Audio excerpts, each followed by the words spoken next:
Hello everyone, and welcome to this webinar. I'm Chris, ASI's Director of Standards, and briefly, before we begin this 45 minutes on session, I'd like to remind you about ASI's antitrust compliance policy, which you can find on our website. It includes a prohibition on members discussing boycotts, limitations or conditions on the supply or purchase of any materials, including in any ASI organised events. It's up to each member to undertake their own supply chain due diligence and make their own individual business decisions in this area.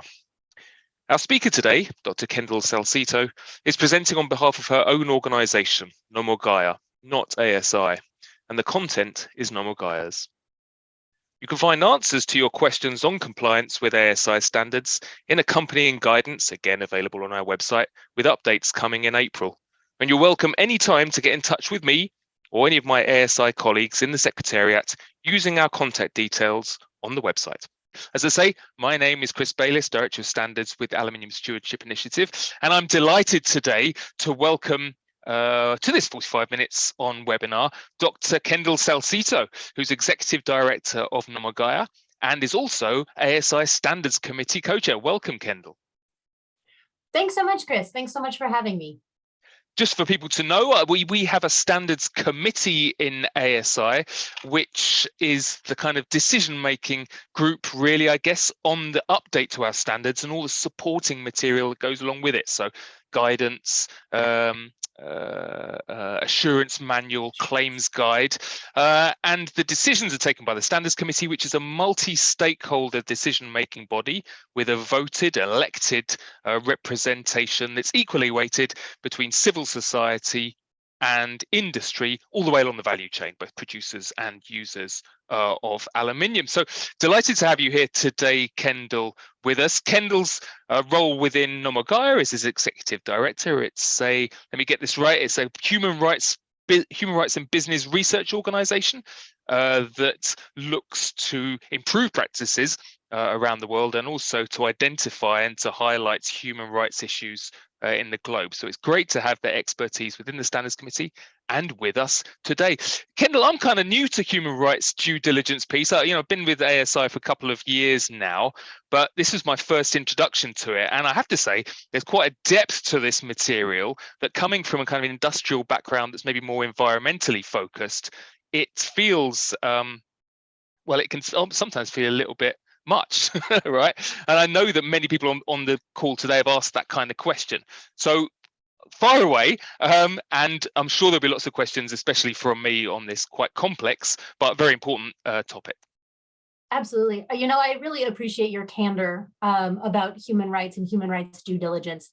It's new for a lot of people, and there's a lot of guidance associated with Principle 9, especially 9.1 on human rights due diligence, or HRDD.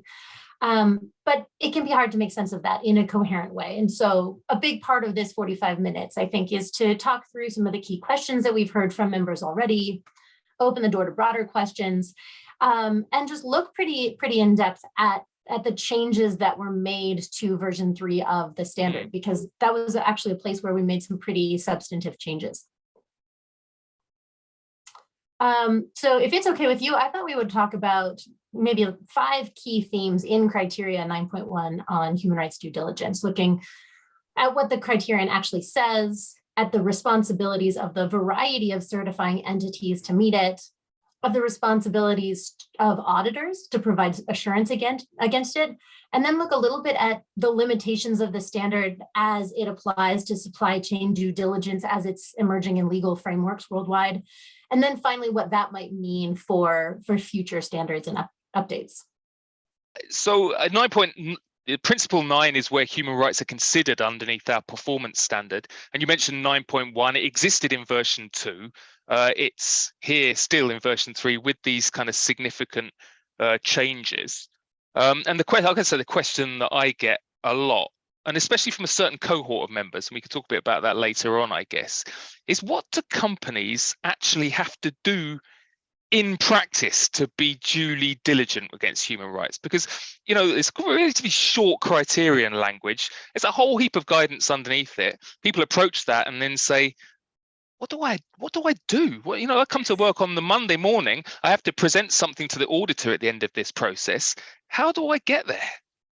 I love it. I think it's a great question. We've left this slide up here just to present the language that exists in the standard, because human rights due diligence essentially lays out the need for a policy and an approach and a mapping and then remediation of harms. But that is going to vary enormously depending on what kind of operation you are. If you are a bauxite miner with a single mine, it's very likely that your human rights due diligence process is going to look a lot like implementation of criteria 2.6 on human rights impact assessment on a set timescale. So maybe every 5 years, maybe every 2. It's going to depend on your context. If you are a vertically integrated operator, if you're in semi-fab or material conversion, you're not just looking at a single mine. You probably have ports, logistics hubs, small operations, large ones across several countries. And you cannot possibly carry out full-scale human rights impact assessments across every little extrusion site in your portfolio. You'll have to prioritize. And so being duly diligent is actually going to mean screening for those high-risk operations, carrying out targeted due diligence on those high-risk operations, and then sometimes escalating operations into heightened scrutiny as contexts change. And is that, so I guess there's 2 cohorts of ASI members. And in version 3, of course, from this April, when everyone has to use version 3, our industrial user cohort, which previously was only certifying against, principle 4, essentially 1 to 4, and then all of it. They now, all those users of aluminium, have to conform with this criterion, and they're probably the ones with the most flows of material, right? Do they have a different responsibility compared to our producing entities, or is it a similar approach for both users of aluminium and the producers all the way along the value chain? It's going to be very different, which I know is a hard answer for operators that are new to this space. If you're a small footprint operation and most of your risk comes from what's coming in and then where it's going afterwards, you need to undertake a different approach to where your human rights risks lie, right? It's not the footprint, it's not the displacement of an indigenous community. It's a different process for evaluating. And actually, one way that financial institutions have found convenient is to carry out a screening that sort of looks first at country context, then would look at the operations that they're going to install. So either subsidiaries or suppliers, and move them from there. So let's say you've got 3,000 subsidiaries and suppliers from 15 countries, and 7 of those countries could be considered high risk. What you could then do is a deep dive into the biggest spend suppliers or subsidiaries in those highest risk countries. And our scoring that's depicted here sets out the highest of this bunch at 14 when labor considerations are included, and then the lowest at essentially 0. I'm not here to make a call for a company to tell anyone on the call what is the threshold, but auditors might raise eyebrows if major subsidiaries and suppliers that would be located in this empty row here, I don't know who your subsidiaries and suppliers are identified as high risk, but no heightened due diligence is undertaken. So you would be expected to evaluate those relationships within those 6 countries or 7 countries, probably starting with the ones that are your largest spend or your most critical. And this might give you a short list of 5 or 10 suppliers to start really deeply considering for further due diligence. So mapping out their operational footprints, identifying their labor practices, cross-checking the information they share with you in questionnaires or whatever against information that you can gather on your own. And there are actually some ASI members that already have really robust processes for this. So it's possible that ASI can facilitate cross-company learnings on this front. But all of this is just to say that the process for carrying out an impact assessment is different than the process for due diligence in a smaller operation. And And the process should be sensitive to the size of a smaller operation and its impacts and its capacity. But the tools essentially are the same. I mean, this material that you presented here, I guess, is public, is open, available, and quoted in our guidance, right? And a small SME can use it just as much as a large multinational to have that kind of risk piece. Absolutely. I think that small operators sometimes get really intimidated by the concept of impact assessment, the concept of human rights impact assessment, and this comprehensive, in-depth engagement process with affected communities. And so this is a tool that I think is really useful for operators of all size, all along the value chain, to look at where their risks lie when there's too much data to analyze all at once. Okay, I mean, that's so I think we're on a bit of a learning journey as well within ASI with the membership, especially as our certifications increase from that kind of smaller downstream group. And I know that you've been working as well with our learning team, the educational team, on producing, some of those learning materials for others, for the members. So I do encourage people to go and have a look at our Tovuti educational platform to get a handle on some of that as well. And you mentioned, Kendyl, this kind of opportunity for peer-to-peer learning and those linkages. I guess that's something we would want to encourage, and if we can help at all within that, these kind of webinars are a great way of doing that. So I'd have a call out to our membership too, if you are able to share, some of the material you have. That's great for other people who are learning as well. I'd include the SMEs with that. I know it's difficult for you to put capacity behind that, but we're going to need to learn from our SME members and certifying members so that information can be shared with others as well. Well, I mean, we've touched on it already, but it's this approach is supply chain oriented, right? It's not just your fence and your what we call area of influence. There's an area of influence that's almost longitudinal along the supply chain. Why is that? Why is it full supply chain oriented? Great question. This can feel like a real step change for a lot of companies, but the UN guiding principles were really clear that the company's responsibility for respecting human rights is anywhere that it causes, contributes to, or is directly linked to an adverse human rights impact. This matter of linkage has been picked up in an array of laws and regulations worldwide that are pictured on this slide.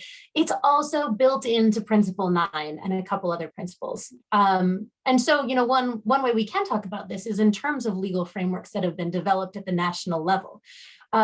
Because procurement departments are used to thinking about sort of tier 1, but the US government's Uyghur Forced Labor Prevention Act, for example, bans the importation of goods made in part or in full with Uyghur forced labor under a rebuttable presumption. So unless you can prove otherwise. The EU is finalizing its own regulation on prohibiting products made with forced labor on the union market. Individual European and Commonwealth countries also have domestic laws on forced labor, on modern slavery, on supply chains, on child labor. So governments have internalized the language of the UNGPs to these linkages. ASI Performance Standard has internalized these linkages. And so, while this is a very new and challenging approach for companies, it's here to stay. It's not really going anywhere. I mean, I don't want to dwell too long on this, but does that negate the need for voluntary standards as we move forward, as regulation starts to pick up some of those, to harden those kind of supply chain risk approaches? So I think no, for a couple of reasons. One, there's a steep learning curve here, and there is also enormous variability in what's going to qualify as duly diligent in these business relationships. Companies are going to have to start figuring out what entities and impacts carry such inherent risk down to tier 4 that they need to be looking from the bottom up. But, to me, the risks here are enforcement is coming. And companies are either going to be sort of sitting and waiting to not get caught, or proactively finding solutions. And ASI members are the proactive type. We are going to need companies to take the lead, and those companies are going to need entities like ASI to support each other to figure out how to do this, I think. So, I mean, I guess at the forefront, but at the same time, they also need some very clear guidance on how they go about doing this, right? You mentioned before about this kind of screening process that allows you to, I guess, at a first step, identify your top 5 higher risk. They're the places to focus on. And that's fine if you can identify those in tier 1, but how does an entity go about understanding, let's say, a risk that is tier 4, when maybe tier 1, there is no indication that there's an issue on tier 4? Does that mean that entities have to, map out the whole of their supply chains with a full kind of top-down view? Or is there a kind of shortcut to allow them to do that, given that regulatory, they will have a legal, a need legally to do that? So there are some shortcuts that are being built into these legal frameworks, like the US government is issuing heightened restrictions on cotton and on tomatoes and on polysilicon, and they look to be increasing scrutiny on aluminum. So some governments are helping to identify where heightened scrutiny is needed. Okay. I think operations also tend to know where they might need higher scrutiny. I think smelters are probably in a good position to be interested in delving into the very bottom of their anode sourcing, for example. We know that's coal tar and carbon based. That's probably a risky commodity. Material conversion members might be interested in delving into the processing facilities for their sheet or aluminum or battery casings, just based on geographically where those are coming from. I think that companies will need to rely on a combination of their business links, the research they undertake, and these regulations to target where their heightened due diligence at the bottom tiers of their supply chain should be focused. Okay, thank you. We're going to get on to a bit of the come back to the regulatory. I know there's a number of questions actually in the Q&A that relate to that. I think we're going to touch on that in a moment. But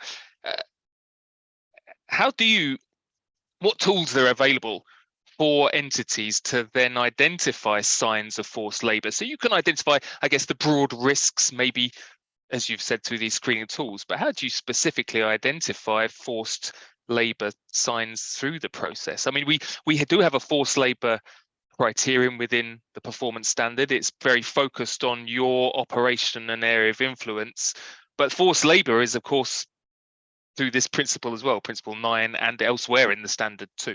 How do you know? So the ILO thought that they could help by setting out indicators of forced labor. And they published this list several years back. They're very useful in identifying corporate-sponsored forced labor. There are additional indicators that have been established by experts for identifying state-sponsored forced labor, which can be important in contexts where state repression is what's driving the labor abuses. There are unique indicators for fisheries and for shipping because they're just such different labor contexts. So if your supply chains include risks of any of these indicators that are listed here on either column, it's unlikely that you have someone on staff with the capacity to evaluate whether these are just indicative of harm or demonstrably harmful. So you'll want to work with an expert, a forced labor and a labor rights expert, to help differentiate whether the indicator is just indicative or whether a harm is actually present. Well, are they quantitative? Are they qualitative? Is it a kind of someone has seen something and said something? Is it about what you find on Google? How are those indicators measured? It's so tricky. There's not like a critical mass of numbers of indicators present that guarantees that you have abuse. There's not like one key indicator that is a surefire guarantee that it is or isn't abuse. Isolation is a really interesting one because, like, the nature of fisheries is that you're always isolated. You're on a ship in the ocean. So the whole industry cannot be forced labor. You have to find nuance in the way that isolation takes place. Deception is obviously a pretty subjective indicator, right? That's why deep familiarity with ILO texts and ILO cases and underlying human rights conditions is really necessary to differentiate. It sounds burdensome. I've got to say, Kendyl, it sounds like entities, version 3 sounds like it's a lot more work than version 2 for our entities to put into this, right? It's not just a case of some small tweaking at the edges. There's kind of some significant change here, right? There could be some really significant effort that is needed. One of the steps that can be taken is that back in your screening process, a few slides back, if you find that you're sourcing from a country context that has extreme labor risks and high risks of forced labor, you can rework your supply chain map. If it's an operation that you have in that country context, you can do a site audit of your own operations. And I think ASI can support that probably through the self-audit process. I mean, I'm happy to support it. That's actually related to a question that's come in. If there's a difference between the kind of state-sponsored forced labor and the other kind of, I guess, corporate forced labor that you were talking about before, are they different approaches of is it difference of scale, or is there something different that one does to manage that risk? That's a great question. So from a human rights standpoint, from an ILO regulatory standpoint, to the extent that ILO regulates things, it's the outcome that matters. So if a worker is experiencing forced labor, it doesn't matter if the state mandated it or if the government mandated, or if a company mandated it. The conditions have to be changed regardless. The reason there are different indicators is just because the nature of coercion changes. So like in Uzbekistan, when the government forced the entire population into cotton harvesting, that was obviously government-sponsored forced labor.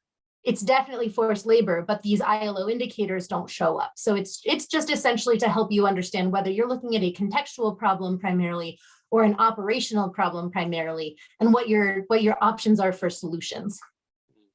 So we'll maybe touch a little bit later on the kind of auditor approach to that, but in fact, let's do it now. I know that this week there's an LME OECD gathering on auditing against 9.8, which is conflict-afflicted high-risk areas, and the need to develop auditor capacity and auditor knowledge and the ability of auditors to audit some of this stuff as well. We talk about the challenge for entities. Is there a similar challenge for auditors? Do you think that auditors at the moment have the skills and the tools available for them to audit entities in this space? Speaking in my personal capacity, I think that there's a real dearth of capacity in the global auditor community to audit for forced labor. It's really hard to do because you need to create a situation of trust to engage on forced labor issues. And on a 3-day audit, that can be almost impossible, especially if you're on a work site where there's surveillance risk, where there are reprisal risks for these workers, and where the auditor can't really guarantee any kind of recourse if the worker does face reprisal. I think there are approaches that auditors can take that are effective for addressing this. I think auditors can be really smart about looking for answers in their audits. Should we talk about that a little? And I mean, not just against forced labor, but I mean against social and human rights due diligence writ large. I mean, I guess today some of the questions I've been asking have maybe been a little bit scientific, because we're looking for red lines and thresholds that industry people are quite used to. Have I emitted more than this? Yes, well, minor non-conformance, etc. But here it's really fluffy and really fuzzy. And if it's fuzzy for the entities, what about the auditors? Do they have that capacity to kind of pick through the details? And there's a great point actually about the time for audit. So in order to do that, you can't do that in a couple of hours, right? Yeah, no, absolutely right. So I have a slide on this, so I'll jump forward to the slides so that we can make it a little easier for the auditors. So to me, like, auditors aren't there to do your human rights due diligence, right? Like, they are not human rights due diligence practitioners. So their job is to first look for opacity, look for whether a company does or doesn't have supplier maps, have subsidiary maps, have screens that they have undertaken to identify high-risk suppliers, have protocols that they follow on the ones identified as high risk for heightened scrutiny. And companies should be able to describe and maybe also document the activities that they have undertaken to either remove those suppliers or to enhance oversight of those high-risk business relationships. Anywhere that a certifying entity has a high-risk supplier that isn't receiving heightened attention, meaning in-person audits, detailed reporting from the company, demonstrating, not just attesting, not just promising, but demonstrating that the contextual risks are not and cannot be found within the supplier's workforce, the company should be demonstrating the steps it's taking to eliminate the supplier. So the auditor's job isn't to verify that the forced labor is gone. The auditor's job is to verify that the company can transparently show them what they've done to solve the risks. Second, there are some obvious contexts where it will be impossible for an operator to demonstrate through in-person audit, through personal review, that the contextual risks are not managed. And in those contexts, those business relationships shouldn't exist. An example of this is Myanmar, where the state has retained an ownership position in every major business, and the state is actively committing genocide against Rohingyas and waging war against other ethnic minorities, and making it essentially impossible for companies in Myanmar to address the racial disparities in the workforce or prevent tax revenues from being allocated to military uses. So even if the military did allow for an audit, you couldn't really safeguard rights at that facility. Another context like that is the Uyghur region, where the company is not permitted to audit its own operations and suppliers. And then Belarus might be another example. So I want to be clear, this is not ASI's position. ASI doesn't take a stand on what contexts would be impossible to carry out ASI's own audits. I'm saying that from a company standpoint, using the human rights framework, a company should recognize where it can't carry out its own due diligence, and an auditor should be able to look at that finding and draw a conclusion. And then finally, we can discuss that too. I know that's hard. Oh, but I mean, it comes. I mean, I know you've skipped all the slides, but we can go back into those, because that's a great point. Is that the auditor is looking at the evidence in front of them, but the responsibility lies with the company, right? And the questions we've had, most of the questions that come in today and in advance of this is, how is ASI and can you make it easy for me to have legal compliance through demonstrating ASI Performance Standard and chain of custody standard certification? But the truth is, it seems to me here, is that it's the business's responsibility, right? ASI follows on from that, and the auditor looks at the processes that are in place, but certification itself does not, as you say, ASI does not verify these links. It doesn't do the supply chain mapping, and even the auditors themselves who are doing an ASI audit are not looking at or verifying those supply chain maps. It's the company's responsibility to do that as well. And maybe you could talk a bit about that kind of evolving legislative framework and how ASI can help with that, but also the limitations for ASI certification to meet requirements. Yeah, absolutely. I mean, this sort of is the third point for auditors at the same time. Their job is not to do the due diligence that the company is charged with undertaking. So an auditor should be asking tough questions, asking the bauxite miners how they know that Indigenous peoples didn't previously use the mine footprint, and how they know that the review that they undertook was sufficient from an Indigenous standpoint. Auditors should be asking alumina refiners and aluminum smelters where their bauxite and alumina is sourced from, and how they know their supplier is undertaking mining and processing in a respectful manner. There should be processes in place that an auditor can audit. But the fact of the matter is, compliance with an ASI standard is an auditor's interpretation of data provided by a company. And a legal framework is not the same thing, right? The enforcement agency may not be asking the same question that ASI is asking, and it may not find the same level of reporting sufficient. There's nothing in an ASI audit that amounts to a rebuttable presumption. And so I think it would be useful if ASI were very, very overt in saying our certifications are not a legal rubber stamp. I think the certifications are very useful for alerting to companies that attention is needed. But no, like I don't think any downstream supplier should be relying on a performance standard audit or a supply chain of custody audit to then go tell the world we're legally compliant with forced labor laws. These are different standards of evidence and different evaluation processes.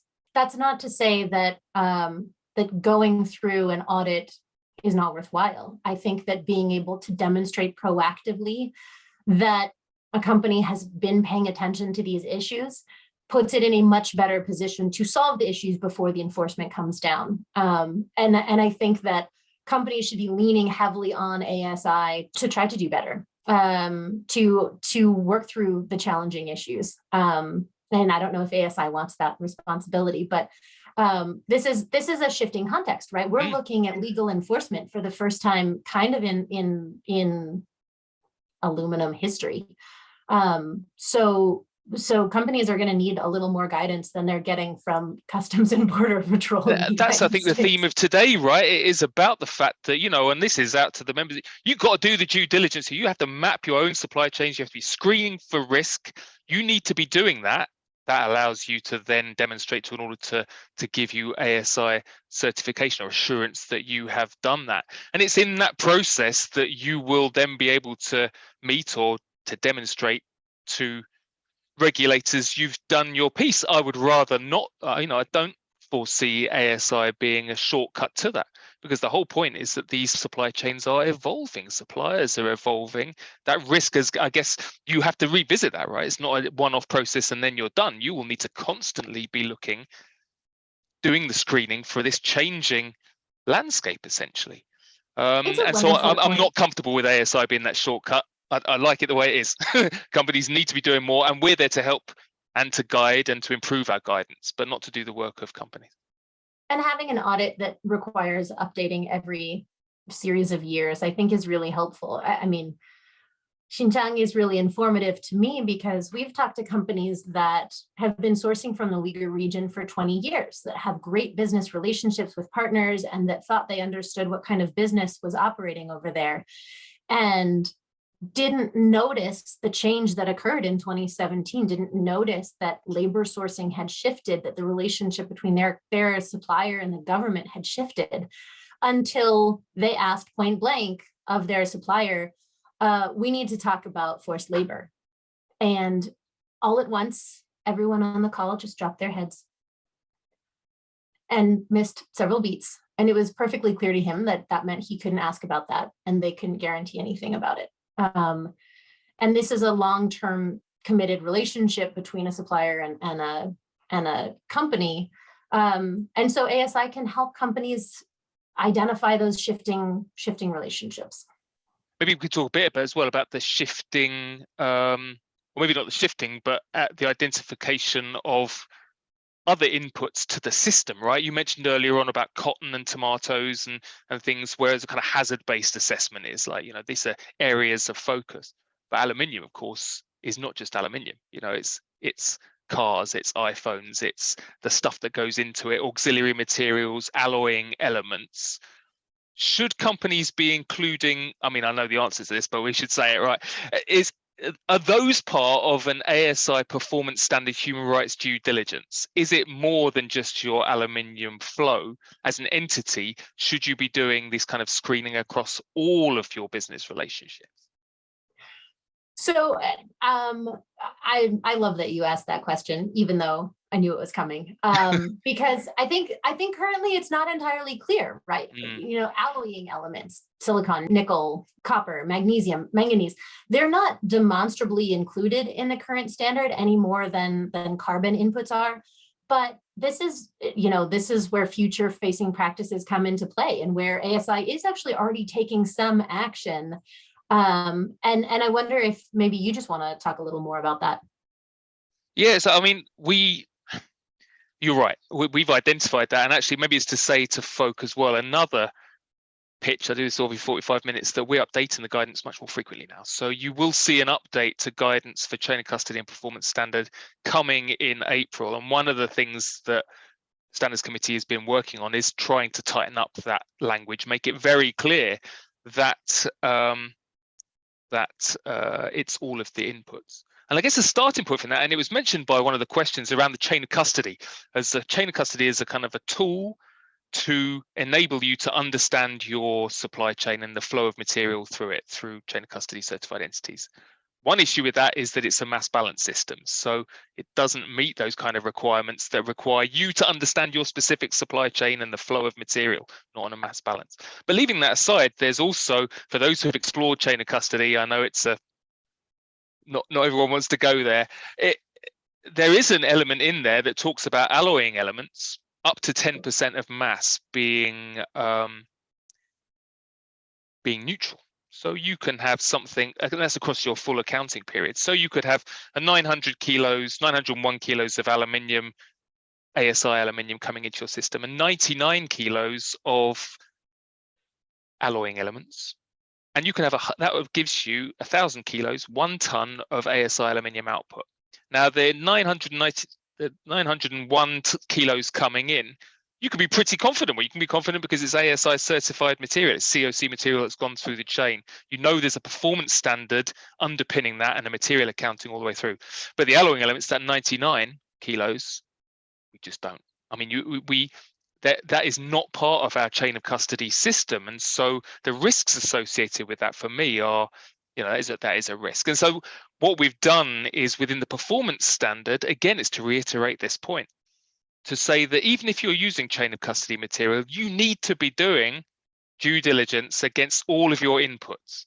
So you need to be doing that work to understand what that 99% brings with it in terms of risk, using the kind of screening processes you've been talking about, Kendyl, so that there's confidence that the material flows on with some kind of due diligence against it. I don't think the ASI is looking, well, we're not looking to expand beyond aluminium to other materials, but I think this reiterates or reinforces this point that it's up to companies to do the due diligence and to demonstrate they have done that. I think that's not just true of the alloying elements that come in and other materials that come into the COC system, but auxiliary materials as well. Increasingly carbon anode production is disconnected from smelting.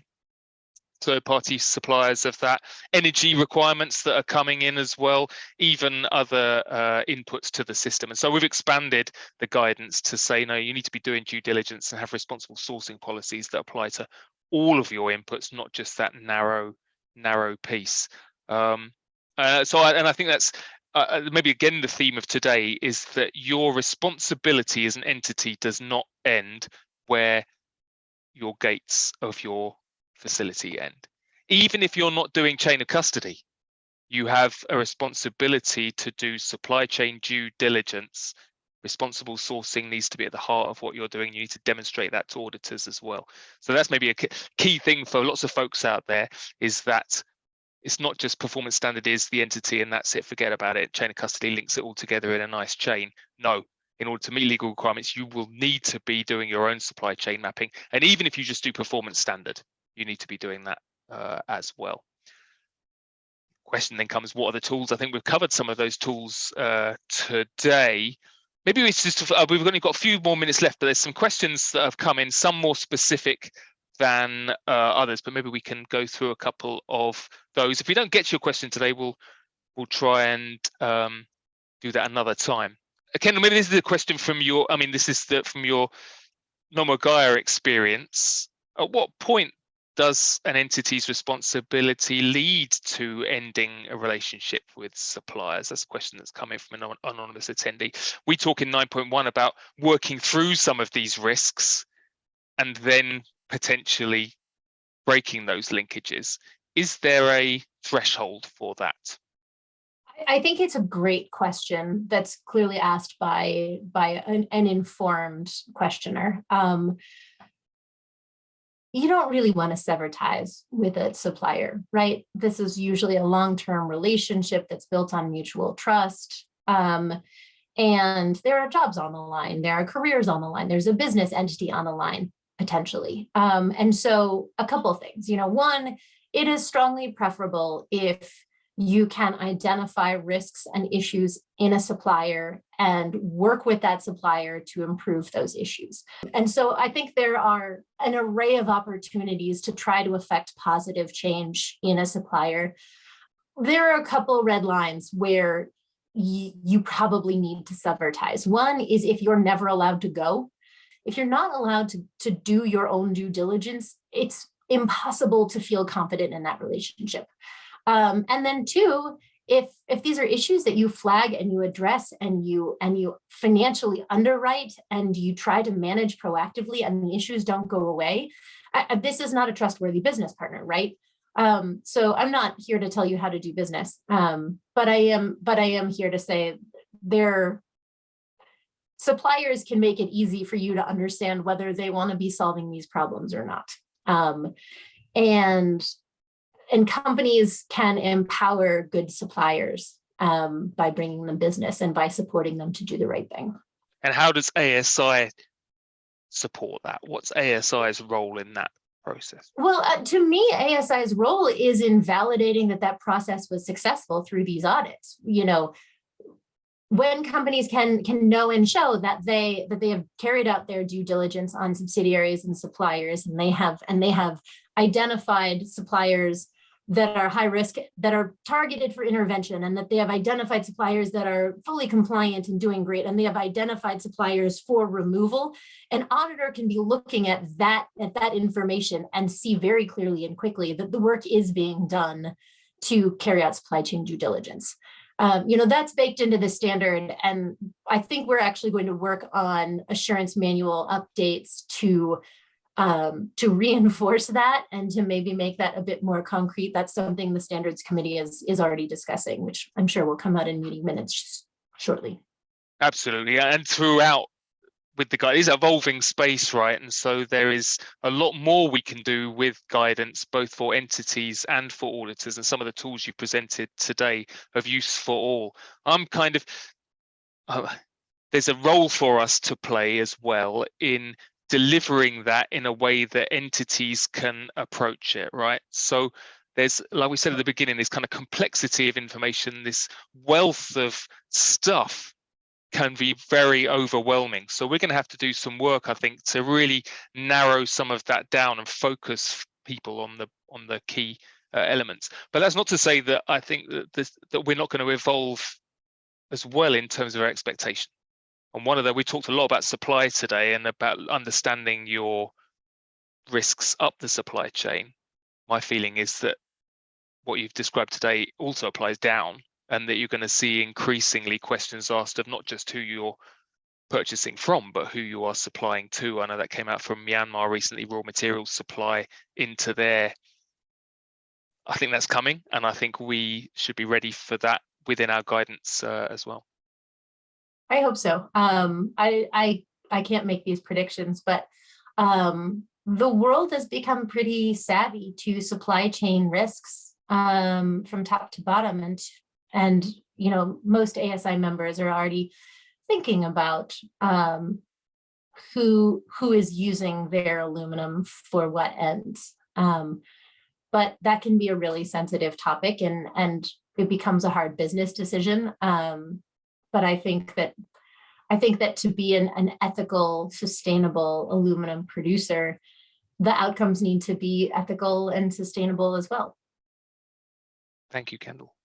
We've not got to all the questions today. I know there's a lot on this, especially around Xinjiang, and it's maybe to say that Kendyl and Nomogaia colleagues, and also colleagues from Sheffield Hallam University, are putting together a webinar for the world, and we will happily send that link to our members so you can go along and go in a bit more depth with Kendyl and the Nomogaia team to to do that. So I know there's a lot of very specific questions on there today. We didn't get to that. We're really looking today at how ASI can assist, but I think there's lots of other opportunities to look at some of the very specific risks that are being identified out there as well. With that, I know we've got some questions that are best answered probably in writing afterwards, and we'll try and get to those too, but we've reached our time. So thank you all very much to our attendees who've asked some great questions in there as well. I hope it was useful. And thank you very much, Kendyl, for taking the time today to walk us through this complex but